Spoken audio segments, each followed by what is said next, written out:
Good morning दोस्तों, मेरा नाम है डॉक्टर संदीप गुरचल और आप सभी का बहुत स्वागत है मेरे चैनल पर। दोस्तों, इस चैनल पर हम लोग रेमेडीज डिस्कस करते हैं, कुछ कॉमन रूब्रिक्स के साथ, कुछ अनकॉमन रूब्रिक्स के साथ और कुछ अलग शेड्स भी हम लोग डिस्कस करते हैं रेमेडीज के। दोस्तों, ब्रायोनिया के पिछले वीडियो में हमने डिस्कस किया था ब्रायोनिया, आर्सेनिक और नक्स वोमिका का बिजनेस डिफरेंस। इनका बिजनेस का कंसर्न कैसे अलग है, इनका बिजनेस करने का तरीका कैसे अलग है, ये हमने लास्ट वीडियो में डिस्कस किया था। इस वीडियो में हम लोग बात करने वाले हैं ब्रायोनिया की और ब्रायोनिया के कुछ पेक्यूलियर रूब्रिक्स की। तो चलिए वीडियो की शुरुआत करते हैं। लेकिन उससे पहले अगर आपने अभी तक चैनल को सब्सक्राइब नहीं किया है तो प्लीज़ चैनल को सब्सक्राइब करें, लाइक करें, शेयर करें और बेल आइकन को क्लिक ज़रूर करें ताकि आने वाले वीडियोज़ के नोटिफिकेशन आपको मिलते रहें। चलिए वीडियो की शुरुआत करते हैं। दोस्तों, आज सबसे पहले हम लोग जो रूब्रिक देखने वाले हैं वो ब्रायोनिया का जाना माना रूब्रिक है, सबको पता है। वो रूब्रिक है बार्गेनिंग। बार्गेनिंग का अगर आप मीनिंग देखो कॉमन लैंग्वेज में तो होता है तोल मोल, भावताव, कम ज़्यादा करना। बार्गेनिंग वैसे हम सब करते हैं। कोई चीज़ हमें अगर बार्गेन प्राइस में मिल जाए, कोई चीज़ हमें कम रेट में मिल जाए तो हम लोग बहुत खुश होते हैं। लेकिन आप सबको पता है कि जो सेलर है, जो जिसने आपको वो चीज़ बेची है, वो कभी भी वो चीज़ नुकसान में नहीं बेचेगा। उसका प्रिंसिपल है उसके नीचे नहीं बेचेगा या फिर उसका जो प्रॉफिट है उसके नीचे नहीं बेचेगा।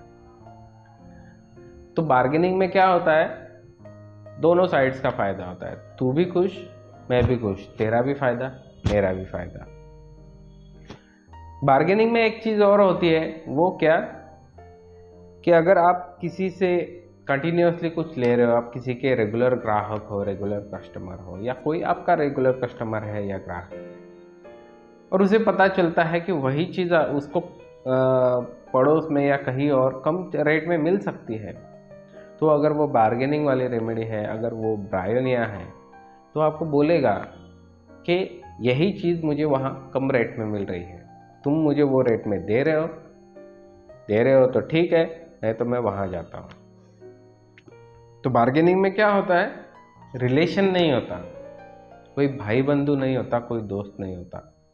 बार्गेनिंग में फ़ायदा देखा जाता है। बार्गेनिंग में 4 रेमेडीज है, ब्रायोनिया, सिलिशिया, पल्सेटिला, सल्फर। इन 4 रेमेडीज में एक कॉमन चीज़ है, ये चारों के चारों अनग्रेटफुल लोग हैं। अनग्रेटफुल मतलब अगर मेरे लिए कोई कुछ करता है तो मैं उसके लिए बहुत थैंक यू फील करता हूँ, ग्रेटफुल फील करता हूँ। इसे बोलते हैं कृतज्ञता। और कुछ लोग ऐसे होते हैं जिनको ये भाव फील नहीं होता, उनको लगता ही नहीं है कि मेरे लिए कुछ किया है तो मैं थैंक यू बोलूँ या ग्रेटफुल रहूँ। ये लोग होते हैं अनग्रेटफुल।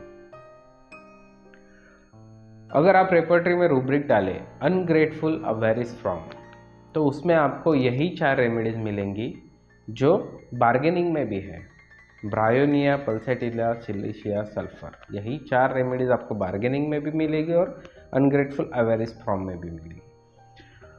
अवेरिस मतलब होता है मेरे पास जो है वो नहीं जाना चाहिए, मेरे पास जो रिसोर्स है, बैंक बैलेंस है, हेल्थ है, जो भी मेरे पास है वो नहीं कम होना चाहिए। ये कॉन्ट्ररी टू ग्रीड है। मतलब क्या, ग्रीड में क्या होता है, मुझे और मिलना चाहिए, जितना मिले उतना कम है, ये है ग्रीड। एवरेज में होता है मेरे पास जो है वो बचा रहना चाहिए, मेरे पास जो है वो कम नहीं होना चाहिए। अनग्रेटफुल में क्या होता है फिर, अनग्रेटफुल अवेरिस में कि ये जो 4 रेमेडीज है ये अपने फायदे के लिए, उनके पास जो है वो बचाने के लिए, या तो फायदे के लिए या उनके पास जो है वो बचाने के लिए, ये रेमेडीज रिलेशन, बिजनेस कॉन्ट्रैक्ट, चाहे जिस प्रकार का वो बिजनेस रिलेशन हो, या कोई और रिलेशन हो, ये रेमेडीज वो रिलेशन छोड़ने तोड़ने के लिए नहीं झिझकेंगी। सो बार्गेनिंग में एथिक भी नहीं होता और ना ही रिलेशन होता है। हम जब भी कोई बिजनेस करते हैं तो उसमें एक एथिक आता है। मैं अगर एक होम्योपैथ हूँ, मैं अगर बीमार पड़ता हूँ, अगर मुझे पहले से अस्थमा है और मुझे बाद में कोविड हो जाता है, तो मेरा बिजनेस एथिक बोलता है कि मैं पहले होम्योपैथी लूँ। होम्योपैथी से अगर मुझे ठीक ना लगे तो भले मैं एलोपैथी के पास चला जाऊँ। That would be a moral thing to do, that would be a ethical thing to do. But अगर मैं ब्रायोनिया हूँ, मैं बार्गेनिंग वाला कोई रेमेडी हूँ, या मैं अनग्रेटफुल अवेरिस वाला रेमेडी हूँ, तो मैं ये सोचूंगा कि पहले ही मेरे लंग्स कमज़ोर है क्योंकि मुझे अस्थमा है, और होम्योपैथी से अगर मुझे ठीक नहीं लगा, पहले ही मुझे अस्थमा है, मतलब मैं पुअर हूँ, रिलीजन पुअर। और होम्योपैथी से अगर मुझे फायदा नहीं हुआ और मेरा तकलीफ बढ़ गया, लंग्स तक चला गया, तो मेरी वाट लग जाएगी। Fear poverty.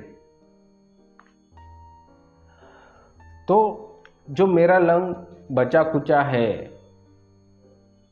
वो भी खत्म हो जाएगा, वो नहीं होना चाहिए। ये है अवेराइस, जो मेरे पास है वो बचा रहना चाहिए। तो मैंने क्या किया कि मैं बार्गेन किया आउट ऑफ अनग्रेटफुलनेस। होम्योपैथी गया तेल लेने, पहले चलो अजिथ्रोमाइसिन लो, पहले चलो एलोपैथ के पास। तो मेरा जो होम्योपैथी के साथ रिलेशन था इतने सालों से, वो मैंने छोड़ दिया। मैं अनग्रेटफुल हो गया बिकॉज ऑफ एवराइस, क्योंकि मुझे लगता है कि मेरे पास जितना है वो बचा रहना चाहिए। बिजनेस इससे कॉन्ट्ररी होता है। आप जब भी किसी बिजनेस में एंटर करते हो तो आप पहले टर्म्स एंड कंडीशंस को एग्री करते हो, आप एक कॉन्ट्रैक्ट बनाते हो। जो कॉन्ट्रैक्ट दोनों साइड्स को बाउंड करता है उसे आप तोड़ नहीं सकते, उन टर्म्स और कंडीशन को आपको फॉलो करना ही पड़ता है। मैं अगर किसी चीज़ का फ्रेंचाइज शुरू करता हूँ, मतलब मैं किसी बिजनेस जो कंपनी है उसके साथ अगर बिजनेस में एंटर करता हूँ, अगर मैंने बुलेट का अगर फ्रेंचाइज लिया, तो मेरे पे ये टर्म्स कंडीशन लागू रहेंगे कि मैं और किसी ब्रांड की बाइक वहाँ पे नहीं रख सकता, मैं और किसी ब्रांड की बाइक बेच नहीं सकता। तो होता क्या है कि बिजनेस में ऊपर नीचे होते रहता है। मैं ये नहीं कह सकता कि इस महीने का आपने मुझे सेल्स कम दिया है, या इस महीने का आपने मुझे जो रेवेन्यू है वो कम दिया है, तो मैं आपका ब्रांड छोड़ रहा हूँ। ऐसा नहीं होता, थोड़ा एडजस्टमेंट कर लिया जाता है। ये एथिकल वे है बिजनेस का। तो बिजनेस वाली रेमेडीज क्या करती है, कहीं ना कहीं किसी ना किसी लेवल पर एथिक्स को फॉलो करती है। बट जो रेमेडीज अनग्रेटफुल अवेरिस फॉर्म में है, वो रेमेडीज एथिक्स को भूल के अपना फायदा देखती है। ब्रायोनिया में अगर आपने नोटिस किया हो, ये तो हो गया अनग्रेटफुल एवरेज का बात। अगला हम देखेंगे कि ब्रायोनिया में नाइट के रूब्रिक्स बहुत है। ऑलमोस्ट 265 आपको नाइट के रूब्रिक ब्रायोनिया में मिलेंगे, माइंड सेक्शन और बाकी सेक्शंस को मिला के। तो नाइट क्या होता है और नाइट से ब्रायोनिया को क्या प्रॉब्लम होता है वो हम लोग देखेंगे। नाइट को हम 3 मीनिंग से ले सकते हैं। पहला तो time of uncertainty, dark, no visibility, अंधेरा हो जहाँ अनसर्टेनिटी हो, अनिश्चितता हो और विजिबिलिटी ना हो। दूसरा डिफिकल्ट टाइम, मुसीबत का समय, बुरा वक्त। और तीसरा हम लोग अगर देखें तो बहुत कॉमन मीनिंग होता है सोने का टाइम। तो इससे ब्रायोनिया को क्या प्रॉब्लम है? ब्रायोनिया को नाइट से प्रॉब्लम है क्योंकि नाइट में रुकना पड़ता है, और रुकना ब्रायोनिया को पसंद नहीं है। ब्रायोनिया को मोशन चाहिए होता है, इसलिए ब्रायोनिया मोशन एमेलियोरेशन में है। दूसरा प्रॉब्लम नाइट में होता है वो है कि आपको रुकने के साथ साथ आपको आंखें भी बंद करनी पड़ती है सोने के लिए। और आंखें बंद करना मतलब क्या कि दुनिया से कट जाना, अनकॉन्शियस हो जाना दुनिया के लिए, और अपना जो बिजनेस है उससे भी कट जाना। तो ये चीज़ करना ब्रायोनिया के लिए बहुत डिफ़िकल्ट होता है, क्योंकि अगर वो सो गया, उसने आँख बंद कर लिया, तो बिजनेस पे ध्यान नहीं दे पाएगा, और अगर उसने ध्यान नहीं दिया तो कहीं बिजनेस का नुकसान ना हो जाए, उसको अंदर जो लोग हैं उन्होंने ठीक से काम नहीं किया तो कहीं मेरे बिजनेस का नुकसान ना हो जाए। इस वजह से ब्रायोनिया को नाइट से प्रॉब्लम है। इसके लिए रूब्रिक है क्लोजिंग आइज एग्रावेट। और आँख बंद करके या आँख बंद करने की जब बात आती है तो ब्रायोनिया डेलीरियस भी हो जाता है, क्योंकि पहले से ही नाइट होने का टेंशन, और दूसरा मतलब कि आँख भी बंद कर लो, पहले ही नाइट, मतलब डिफ़िकल्ट टाइम है, मुसीबत का समय है, और उसमें आप बोल रहे हो कि सो जाओ, आँख बंद कर लो, बिजनेस को मत देखो, तो ऐसे टाइम में ब्रायोनिया डेलीरियस हो जाता है। उसके लिए रूब्रिक है डेलेरियम क्लोजिंग आइज एग्रावेट। जब भी सोने का आँख बंद करने का टाइम आता है तो ब्रायोनिया को डिल्यूजन होने लगते हैं। इसके दिमाग में इतने थॉट्स चलने लगते हैं कि उसको भ्रम होने लगते हैं कि मैं अगर नहीं गया तो ये हो जाएगा, मैं अगर नहीं गया तो वो हो जाएगा, ऐसा हो जाएगा, कहीं ऐसा ना हो जाए, कहीं वैसा ना हो जाएगा। इसके लिए रूब्रिक है delusions closing eyes aggravate. Eyes बंद करने के बाद उसको डिल्यूजन होते हैं, बुरे बुरे ख्याल आते हैं, उसको नाइटमेयर्स भी आते हैं। इसके लिए रूब्रिक है delusion images phantom sees frightful closing eyes aggravate. मतलब जब वो आँख बंद करता है तो उसको बुरी बुरी चीज़ें दिखती है, भूत दिखते हैं, पिशाच दिखते हैं। अब ये भूत और पिशाच क्या होता है जिनसे वो डरता है? ऐसी चीज़ें जो उसके साथ, उसके बिजनेस के साथ हो सकती है जब उसका ध्यान नहीं है, जब वो नहीं देख पा रहा है या कांटेक्ट में नहीं है। ये चीज़ें उसके लिए स्पेक्टर होती है, फैंटम होती है, भूत होती है। ब्रायोनिया का जो लास्ट वीडियो था उसमें हमने एक रूब्रिक डिस्कस किया था, होम डिज़ायर टू गो। उसमें हमने डिस्कस किया था कि अपनी लागत भी अगर निकल जाए बिजनेस में से, उसका असल भी निकल जाए, प्रिंसिपल भी निकल जाए, तो भी ब्रायोनिया के लिए बहुत होता है। ब्रायोनिया में एक और रूब्रिक है, bed get out of wants to go home and. मतलब क्या? Bed get out of wants to and go home. Bed से निकलना चाहता है और घर जाना चाहता है। इसका क्या मीनिंग होगा? हमने ये तो देख लिया कि होम मतलब उसका मूल है, उसका प्रिंसिपल है, उसका रूट है, जहाँ से वो चला है वो है। तो बेड क्या होगा? दोस्तों बहुत बार आपने देखा होगा कि बहुत सारे फ्रेंचाइजीज में, शॉप्स में एंड ऑफ सीजन सेल्स रहते हैं। 1 का 3, 2 का 3, 50% ऑफ, 80% ऑफ, ऐसा बहुत जगह आपको देखने को मिलेगा। ऐसा तब होता है जब जो चीज़ चल रही है उसका टाइम ख़त्म होने आता है, सीजनल जो चीज़ें होती है, या फिर मार्केट अगर नीचे जाने के चांसेस हो, या ऑलरेडी मार्केट डाउन हो। ऐसे टाइम में लोग क्या करते हैं कि चीज़ें निकालने की कोशिश करते हैं। अगर ब्रायोनिया है,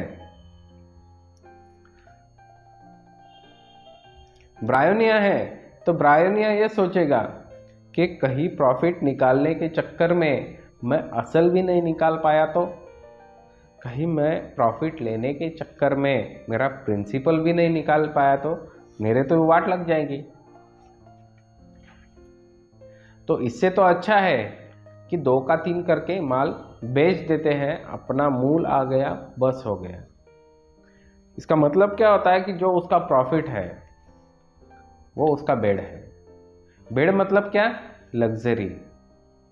लग्जरी मतलब क्या? कि जो प्रॉफिट होने वाला है, वो जो एक्स्ट्रा आने वाला है वो। तो ब्रायनिया क्या सोचता है कि चलो मुझे बेड नहीं मिला ठीक है, लेकिन खाना तो मिलेगा, उतना हो गया ठीक है। ये ब्रायनिया सोचता है। दोस्तों ये एटीट्यूड जो है ब्रायनिया का, ये आपको कंटेंट जैसा लगता है, जो ओपीएम का कंटेंट होता है वैसा लग सकता है, लेकिन ये अलग है। कैसे? कि कंटेंट मतलब मेरे पास अगर 20 कस्टमर है तो मैं खुश हूँ, मेरे पास 2 है तो भी मैं खुश हूँ। ये ओपीएम का कंटेंट है। वो हर सिचुएशन में कूल रहता है, उसको फर्क नहीं पड़ता। जब तक उसका एक्स्ट्रावेगेंस का लिमिट क्रॉस नहीं हो जाता उसको फर्क नहीं पड़ेगा, वो कंटेंट में रहेगा। ब्रायोनिया का ऐसा नहीं है। ब्रायोनिया को बहुत कम अगर बिजनेस हुआ तो भी प्रॉब्लम है, फियर पॉवर्टी है, और बहुत ज़्यादा भी उसको नहीं चाहिए। इतना भी ज़्यादा उसको नहीं चाहिए जितना वो हैंडल ना कर पाए, क्योंकि जब ऐसा होता है तो वो कंफ्यूज हो जाता है। इतने कस्टमर है, मैं हैंडल नहीं कर पाऊंगा, और अगर मैं हैंडल नहीं कर पाया तो, और डिलीवर नहीं कर पाया तो, इस ख्याल से ब्रायोनिया फ्रीज हो जाता है और कुछ नहीं कर पाता। इसके लिए रूब्रिक है confusion of mind, abortion threatening with. Confusion of mind, abortion threatening with.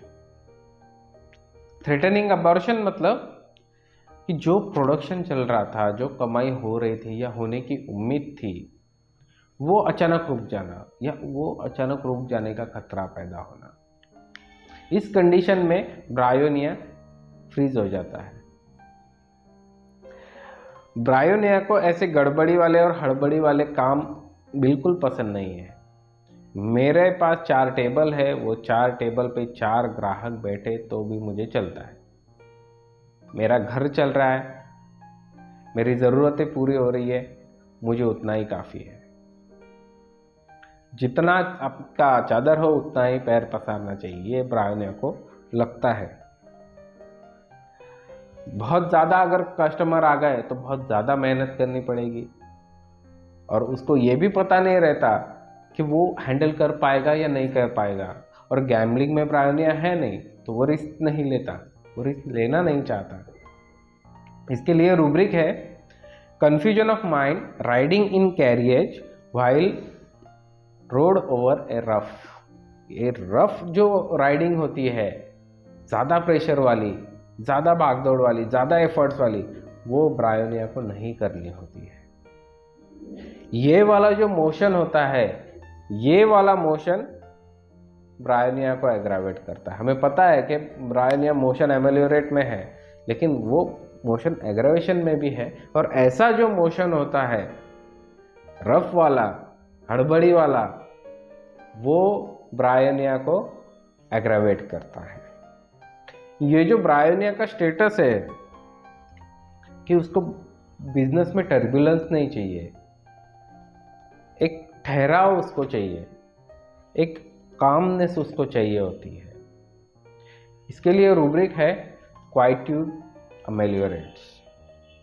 मेरे पास 10 लोग आते हैं, 10 कस्टमर आते हैं, मैं उनको अच्छे से देखता हूँ, अच्छे से उनको ट्रीट करता हूँ, मैं अच्छे से उनको हैंडल कर सकता हूँ, मुझे उतना हुआ तो भी ठीक है, मुझे बहुत ज़्यादा नहीं चाहिए। तो उसको ऐसा मोशन नहीं चाहिए होता है जो उसको एग्रावेट करे। ये है ब्रायोनिया का क्वाइट्यूड अमेलियोरेट्स।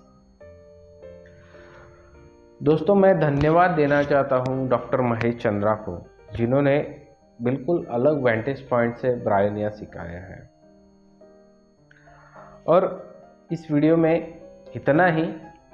अगला जो वीडियो आएगा उसमें हम लोग ब्रायोनिया का जो ड्राइनेस है वो डिस्कस करेंगे, और भी कुछ इंटरेस्टिंग रूब्रिक्स है वो भी हम लोग अगले वीडियो में डिस्कस करेंगे। तो इस वीडियो को आखिर तक देखने के लिए थैंक यू, धन्यवाद। मिलते हैं अगले वीडियो में। अगर आपने अभी तक चैनल को सब्सक्राइब नहीं किया तो प्लीज़ चैनल को सब्सक्राइब करें, लाइक करें, शेयर करें और बेल आइकन को क्लिक ज़रूर करें ताकि आने वाले जो वीडियोज़ हैं उनको नोटिफिकेशन आपको मिलते रहे। थैंक यू दोस्तों।